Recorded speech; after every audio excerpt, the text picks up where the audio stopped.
so having this big protruding rim wasn't a problem because it made some things easier. You could design extractors that this big rim and reliably pull a cartridge case out.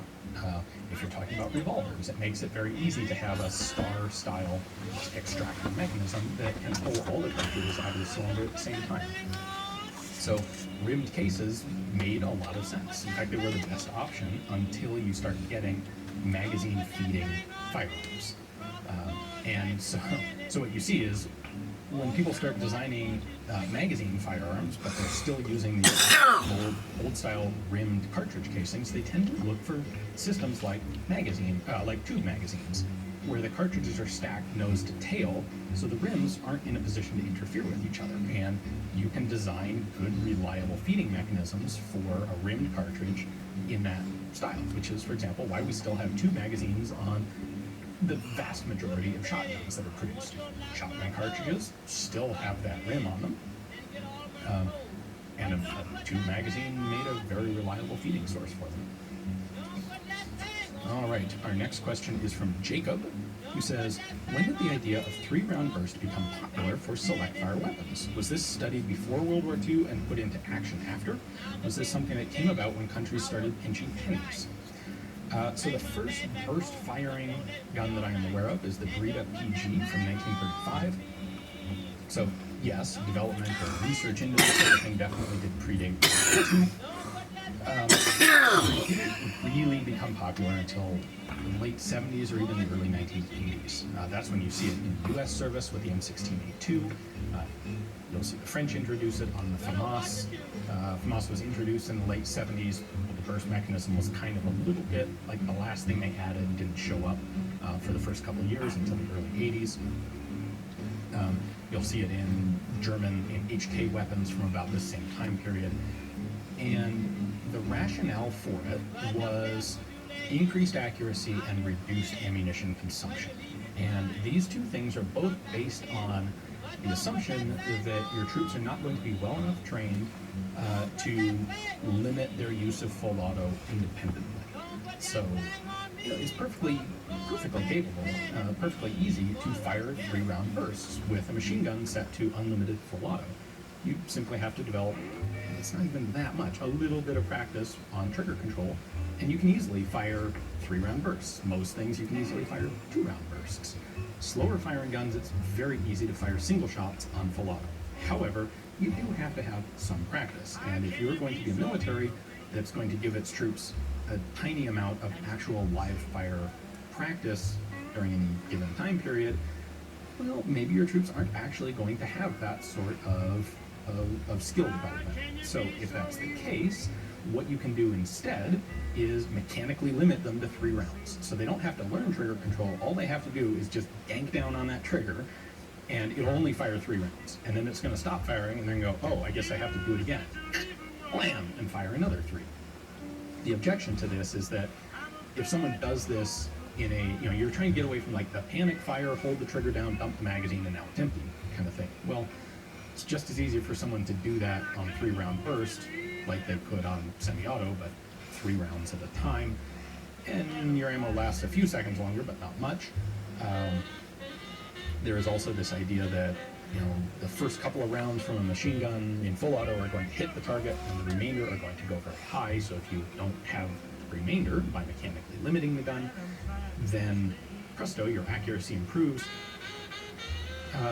Generally speaking, I find these sorts of mechanically limited triggers a lot more difficult to work with if you actually do have good practice on regular trigger control. So I think they're a thing where if you have minimal training, there are some maybe justifiable reasons to use them, but if you're willing to give people practice opportunity or any sort of decent training, you really don't need them, and they actually cause problems. The M16A2 was a particularly crummy design of 3-round burst mechanism in that it didn't actually ever reset, and it was cycling during semi-auto fire as well, and so what you ended up with was actually 3 distinctively different trigger pulls depending on where this burst firing ratchet was, which was really difficult for guys to use in, say, long-range marksmanship competition.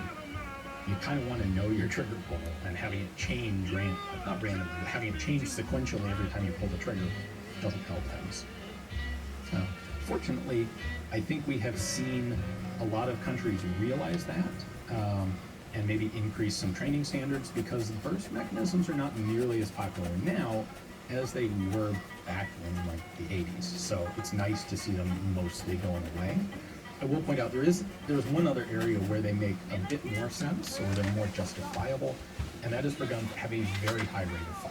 So the one that immediately comes to mind for me is the HK VP70, which is firing at something like 1,800 rounds per minute as a shoulder stock pistol, and it has a really atrociously heavy trigger pull. And I think that is the first gun I'd ever fired where I was unable to fire anything less than 3 rounds with a trigger pull. And it was very, very helpful to actually have that burst limiter. What you kind of got was not a 3-round, not a trigger that stopped firing after 3, but like a single trigger press that fired 3 rounds at the same time, is how that gun kind of actually felt to me. So for a situation like that, it made sense, but it's a very, very narrow window. I would love to try doing some shooting with a full auto FAMAS.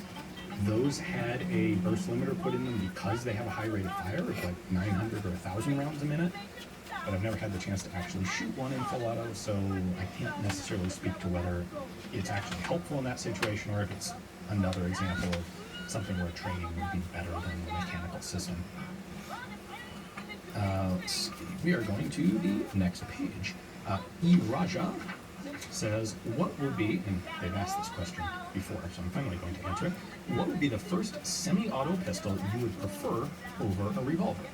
And would any of the manually operated pistols be better than revolvers? So the idea being, okay, guys in like the 1880s start developing manually repeating guns, like kind of based on the volcanic, but a few decades later, and then slowly start developing semi-auto pistols. But the first ones are pretty darn sketchy. And so the question is, at what point do you say, yes, this semi-auto is actually better, and I'm going to go with for civilian carry, because he doesn't specify exactly here. This semi-auto has gotten good enough that it's actually now preferable to a revolver. I have 2 answers here.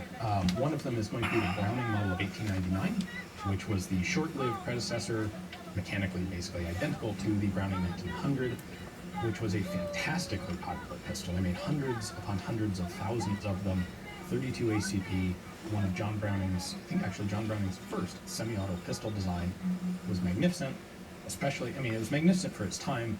It still stands up today. I would absolutely trust one of those over a revolver. It's going to reload faster than a revolver, and it's going to shoot faster. You know, it's a single action trigger every time. I would carry one of those over a revolver of comparable size and caliber.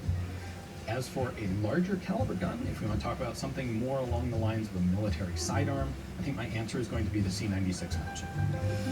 Not my favorite today, but that's in large part because a lot of the Mausers that are around today are like 80 years old and were exported to China, got worn out in China, and then re-imported into the US.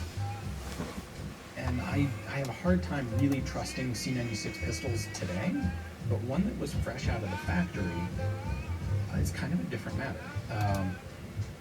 And if you said, like, here, you can carry this Webley 455 revolver, or a Smith & Wesson 45 caliber, 38 caliber revolver, or you can have this C96. It's got 10 shots, 7.63 Mauser caliber, semi-auto, and reloads with stripper clips. I would take the Mauser. I would definitely take the Luger by 1899. The Mauser was around in 1896. So, depending on whether we're talking a big gun or a small gun, it will be either the Mauser, C96 Mauser, or the Browning 1899. The one other gun that I want to bring up, because I think people may mention it, is the Schwarzlosa model of 1898, which is a gun that I think is really cool and really a shame that it didn't see better production. However, it weren't really actually available on the market until more like 1901. So I still really like that gun, but it doesn't really fall into this. In fact, as a military-style sidearm, it still wouldn't beat out the Mauser anyway.